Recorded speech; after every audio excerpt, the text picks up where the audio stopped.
कोई नहीं है आपके सिवा।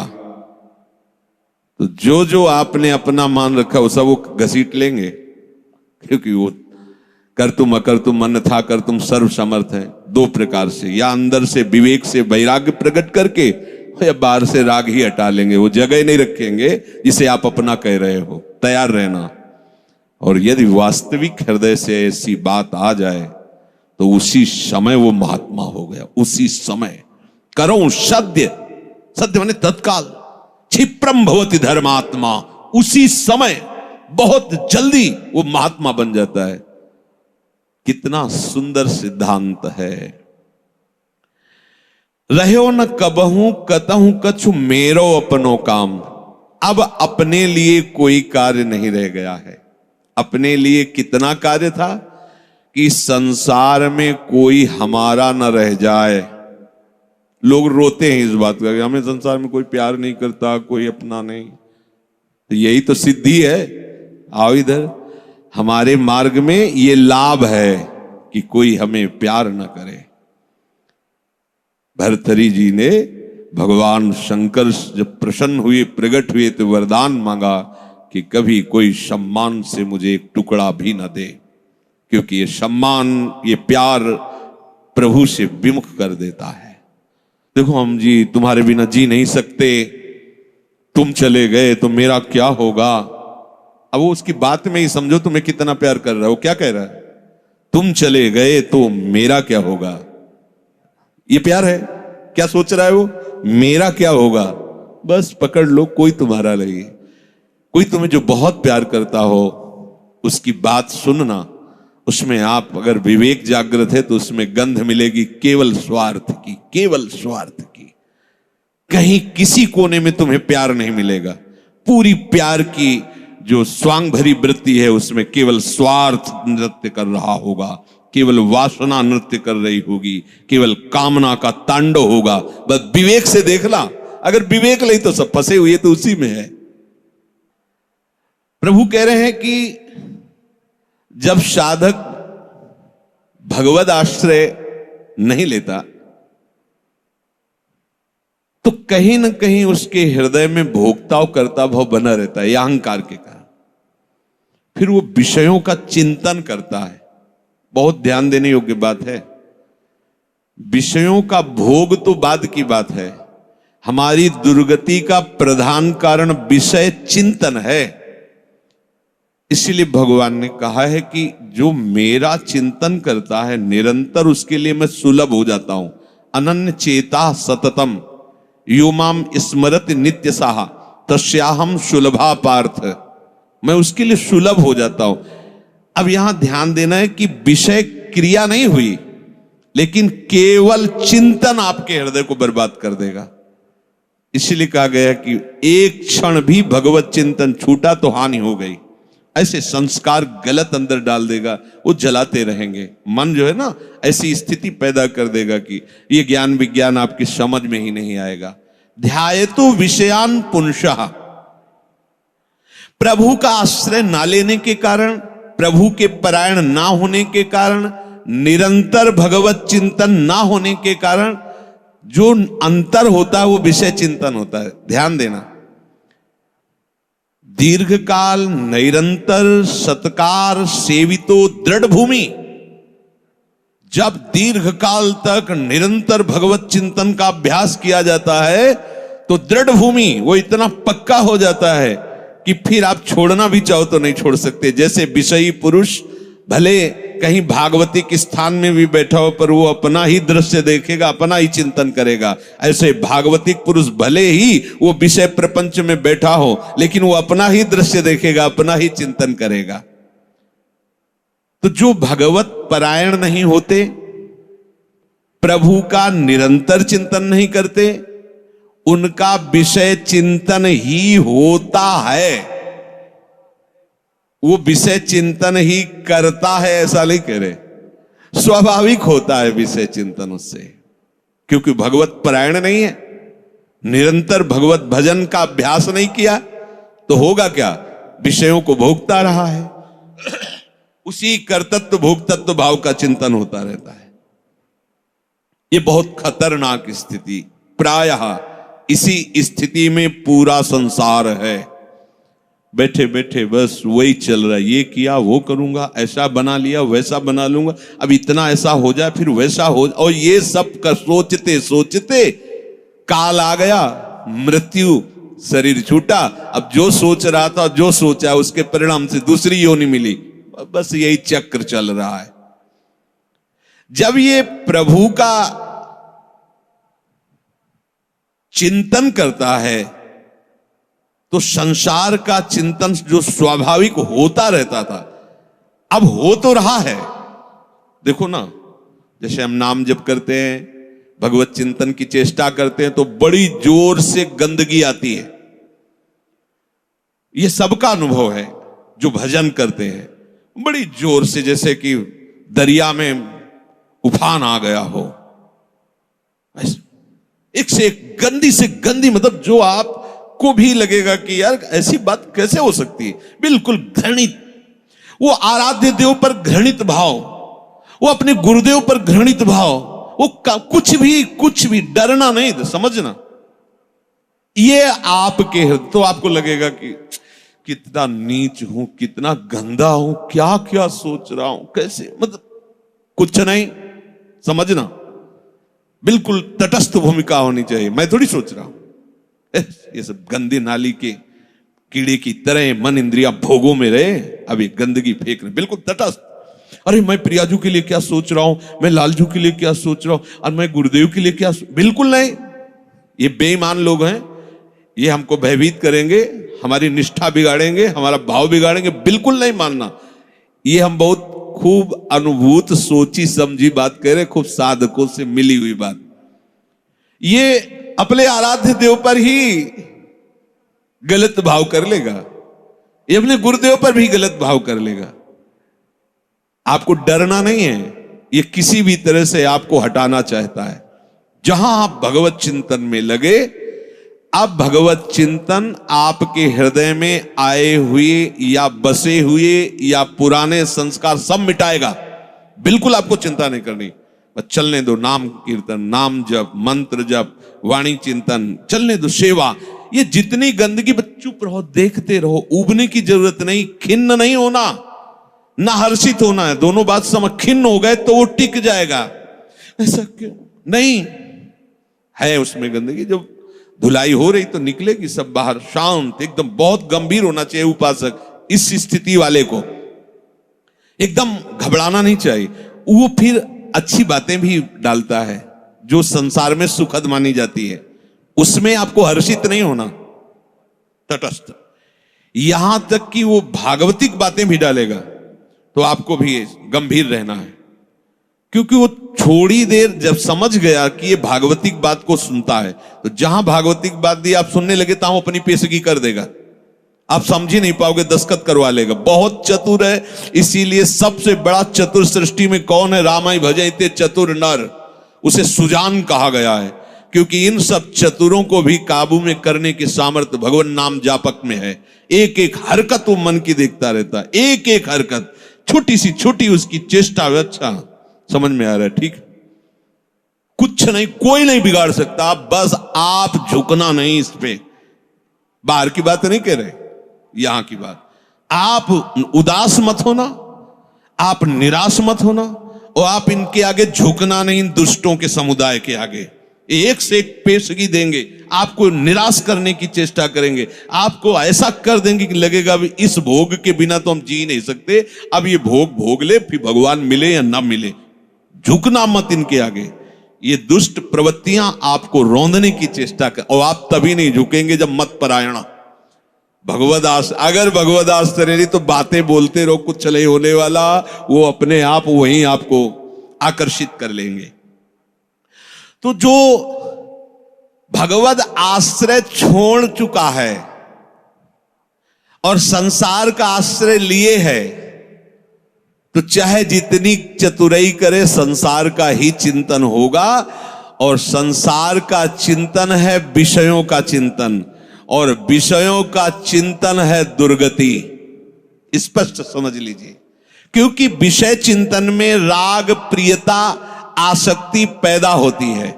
जैसे विषय चिंतन होता है तो उस विषय चिंतन के प्रति राग होता है, प्रियता होती है। अगर ये वस्तु मिल जाती आज खाने को, ये भोगने को, ये देखने को, ये सुनने को, मजा आ जाता, आनंद आ जाता। ऐसा राग, प्रियता और आसक्ति और विषय सेवन की ललक अब रहा नहीं जा रहा। ये कब शुरू हुआ? विषय चिंतन से। ध्यान रखना, ध्यायतो विषयान पुंसः संगस्तेषुपजायते। विषयों का ध्यान करने से, चिंतन करने से विषय संग अर्थात आसक्ति उसके हृदय में प्रकट होती है। अब तो रहा नहीं जा रहा, अब वो भटक रहा है, क्या करूं, कैसे करूं, कहां वो पाऊं, ललक रहा है अंदर। बड़ी दुर्गति की ये स्थिति होती है। प्रायः हर साधक इस आग से जल करके आगे निकलता है। आग बुझाने की चेष्टा मत करना। इसमें अगर आपने थोड़ी भी बैलेंस बनाने की कोशिश की तो मार्ग छूट जाएगा। इस आग से ही निकलना है, पक्का तय करो। आग को बुझा करके निकलना है, कभी नहीं, निकल ही नहीं सकते। और जब आप इस आग में कूदोगे तो ये आग जलाएगी नहीं, चंदन हो जाएगी। बाहर से तुम्हें लपटें दिखाई देंगी और जब अंदर प्रवेश करोगे कि हे प्रभु आपके लिए मैं जलूंगा, तो कहीं भी धुआं भी प्रवेश नहीं हुआ विभीषण के घर में। पूरी लंका राख हो गई, एक विभीषण कर गृह नाय। पूरा संसार जल रहा है, कामाग्नि, क्रोधाग्नि, लोभ, लेकिन भक्तों के हृदय में उसका धुआं भी प्रवेश नहीं करता, क्योंकि वहां भगवान का आश्रय है। विषयों का सेवन शरीर से भी ज्यादा घातक है मानसिक सेवन। समझना, साधक क्या समझता है कि मैंने कोई क्रिया तो की नहीं, अच्छा बहुत चतुर है, मानसिक पाप लगता नहीं। कलिकर एक पुनीत प्रतापा, मानस पुण्य होए और नहीं पापा। ओ बैठे बैठे बस, गलत बात समझिए। शारीरिक सेवन से ज्यादा गंदगी पैदा होती मानसिक चिंतन से। शारीरिक सेवन से उतना सुखासक्ति नहीं पैदा होती जितनी मानसिक चिंतन से। देखना खुद, जब ये मन आपको किसी भोग के लिए आकर्षित कर रहा हो तब देखना कैसा वो सुख देता है, और जब आप उसी भोग को भोग रहे होंगे तब देखना फिर लगता है कि वो तो जो चिंतन में था वो तो समझो शारीरिक क्रिया से ज्यादा घातक मलिनता पैदा करता है मानसिक भोगों का संयोग। उसमें विषयों की विशेष आसक्ति पैदा हो जाती है। वो ऐसी प्रियता होती कि बार बार हृदय को चूर चूर करती रहती है। तब देखो ना संसारिक पुरुषों को, देखो ना, अब वो विषय सेवन करे चाहे ना करे, विषय राग उसका नाश कर चुका। ये बहुत समझने की बात है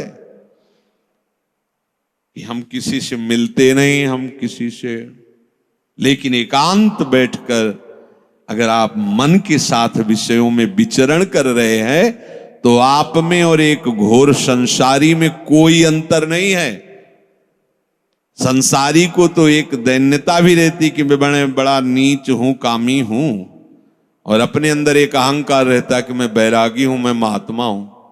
समझते रहे ना, शरीर से क्रिया नहीं हुई पर मानसिक आप उसका संयोग सुख चिंतन के द्वारा, तो आप बहुत मलिन हो रहे हैं, आप अपना बहुत बुरी तरह से पतन कर रहे हैं।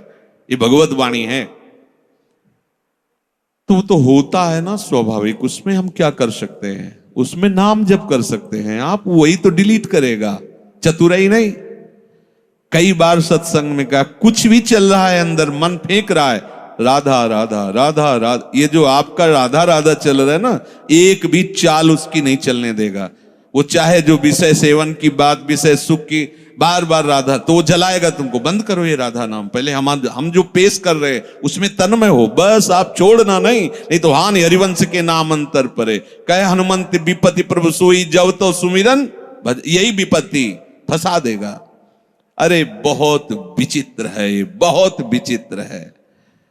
लड़खड़ा कर कदम वहीं खड़े हो जाएंगे जहां चिंतन चल रहा है। बहुत घृणित मन की ये चिंतन वाली वृत्ति आपको क्रिया में उतार देगी, आप रुक नहीं पाएंगे। संगात संजायते कामः, जब आप विषयों का ध्यान दीजिए। ध्यायतो विषयान पुंसः, ये होगा सबके होता है। जब लोग बात अरे हम तो समझते नहीं थे, ये काम ही है, आश्चर्य की बात है, कोई आश्चर्य की बात नहीं। हां ये आश्चर्य की बात की ब्रह्मचारी है, ये आश्चर्य की बात है। ऐसे सृष्टि में और ये ब्रह्मचर्य अब प्रणाम की बात है, ये आश्चर्य। कामी वो कोई आश्चर्य की बात नहीं, कोई भी हो, यहां से लेकर ऊपर तक ब्रह्मलोक तक कोई भी हो, कहीं भी इसी का तो शासन है, इसी का तो राज्य है, और सब इसी संकल्प काम से ही पैदा हुए। कोई अगर ये कहे कि सब व्यर्थ की बात है, अगर कोई बचा है तो लाडली लाल के चरणों की ठसक में जो बैठा हुआ उनके चिंतन में है, अब कहीं गुंजाइश ही नहीं कोई। और अगर वो भी थोड़ी देर के लिए भी विषय चिंतन करेगा तो थोड़ी देर के लिए रौंदा जाएगा, ध्यान रखना। इसीलिए है दीर्घकाल निरंतर सत्कार सेवितो, दीर्घ काल तक आदर पूर्वक निरंतर भजन परायण रहो। जगह ही नहीं रह गई, सब डिलीट, सब खत्म हो गया। आप देखना नाच पड़ोगे, जैसे जैसे आपकी निष्कामता बढ़ती जाएगी वैसे वैसे मतवालापन, ऐसा जैसे कोई मदिरा पिए हो और झूमता हुआ चल रहा है, उसको कुछ नजर नहीं आ रहा। ऐसे ही नाम की मादकता जब चढ़ती है, मस्त हो जाओगे।